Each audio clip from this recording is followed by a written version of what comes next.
Greater హైదరాబాద్లోని 3 municipal కార్పొరేషన్లకు ఎన్నికలు నిర్వహించాలన్న ఆలోచనలో ప్రభుత్వం ఉంది. దీంతో పొత్తులపై రాజకీయ పార్టీలో చర్చ సాగుతోంది. ఆంధ్రప్రదేశ్తో పాటు కేంద్రంలో మిత్రపక్షాలుగా ఉన్న బీజేపీ, జనసేన తెలంగాణలోనూ ఒకే వేదికపైకి వస్తాయా లేక విడివిడిగా బరిలోకి దిగుతాయా అన్న అంశం ఇప్పుడు ఆసక్తికరంగా మారింది. రెండూ మిత్రపక్షాలే అయినా తెలంగాణలో రాజకీయ సమీకరణాలు మాత్రం భిన్నంగా ఉన్నాయి. దీంతో రాష్ట్రంలో పొత్తుపై రెండు పార్టీల్లోనూ అంతర్గతంగా చర్చ జరుగుతోందని రాజకీయ వర్గాల్లో వినిపిస్తోంది. జీహెచ్ఎంసీ ఎన్నికల్లో పార్టీల పొత్తులు, ఎత్తులపై ఇన్సైడ్ స్టోరీ. గ్రేటర్ హైదరాబాద్లోని 3 మున్సిపల్ కార్పొరేషన్లకు త్వరలో ఎన్నికలు జరిగే అవకాశం ఉంది. దీంతో రాజకీయ పార్టీలు తమ సన్నాహాల్లో ఉన్నాయి. హైదరాబాద్, మల్కాజ్గిరి, సైబరాబాద్ నగరపాలక సంస్థల్లో పాగా వేసే ప్లాన్లో ఉన్నాయి. 3 మేయర్ పీఠాలను దక్కించుకుంటే వచ్చే అసెంబ్లీ ఎన్నికలకు ఢోకా ఉండదని భావిస్తున్నాయి. ఇక్కడ బీఆర్ఎస్ బలంగా ఉంది. గత అసెంబ్లీ ఎన్నికల్లో కారు గుర్తు పార్టీ ఎక్కువ సీట్లు గెలుచుకుంది. దీంతో బీఆర్ఎస్ ను దెబ్బకొట్టాలనే ఆలోచనలు పార్టీలు ఉన్నాయి. ఈ క్రమంలోనే కొన్ని పార్టీల్లో పొత్తులు, ఎత్తులపై చర్చ సాగుతోంది. బీజేపీ, జనసేన కలిసి వెళ్లే అవకాశం ఉందని రాజకీయ వర్గాల్లో వినిపించింది. కానీ ఈ విషయంలో కమలనాథుల్లో భిన్నాభిప్రాయాలు ఉన్నాయని సమాచారం.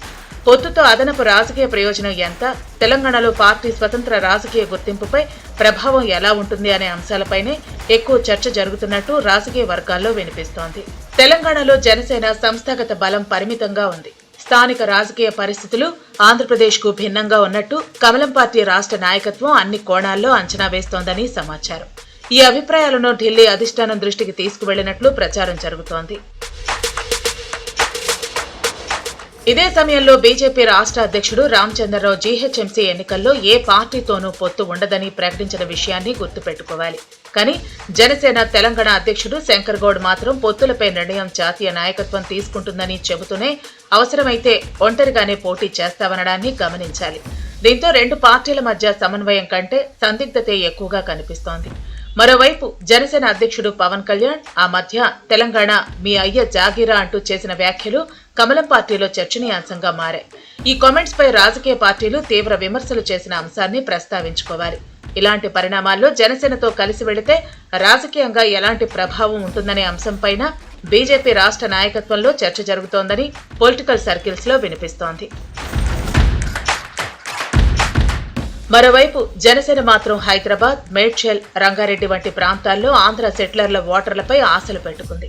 ఆంధ్రప్రదేశ్లో అధికారంలో ఉండటం, సినీ హీరోగా పవన్ కళ్యాణ్ కు ఉన్న వ్యక్తిగత ఆదరణ, టీడీపీ, బీజేపీ అనుబంధం కలిసి పట్టణాల్లో కొంతమేర రాజకీయ ప్రయోజనం చేకూర్చవచ్చన్న అంచనాతో ఉంది.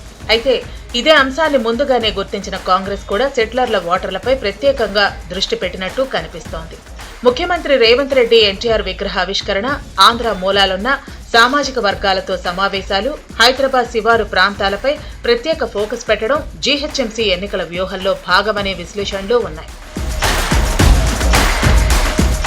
ఒకవేళ బీజేపీ, జనసేన విడివిడిగా పోటీ చేస్తే ప్రతిపక్ష ఓట్లు చీలే అవకాశం ఉందన్న అంచనాలు ఉన్నాయి. అదే పొత్తు కుదిరితే తెలంగాణ రాజకీయాల్లో కొత్త చర్చకు దారితీయొచ్చని రాజకీయ పరిశీలకులు భావిస్తున్నారు. తెలంగాణలో స్వతంత్ర రాజకీయ శక్తిగా ఎదగాలన్న లక్ష్యంతో బీజేపీ ఉందా లేక జాతీయ స్థాయి మిత్రపక్ష సమీకరణాలకు ప్రాధాన్యం ఇస్తుందా అన్నది ఇప్పుడు ఆసక్తికరంగా మారింది. మొత్తానికి కేంద్రంతో పాటు ఆంధ్రప్రదేశ్లో దోస్తీ కొనసాగిస్తున్న బీజేపీ, జనసేన తెలంగాణలో మాత్రం కుస్తీ వైపు అడుగులు వేస్తున్నాయా లేక చివరి నిమిషంలో రాజకీయ సమీకరణాలు మారతాయా అన్న ప్రశ్నలకు జీహెచ్ఎంసీ ఎన్నికల నోటిఫికేషన్తోనే సమాధానం వచ్చే అవకాశం కనిపిస్తోంది. ప్రస్తుతం మాత్రం తెలంగాణ రాజకీయాల్లో వినిపిస్తున్న మాట ఒక్కటే, అక్కడ దోస్తీ, ఇక్కడ కుస్తీ.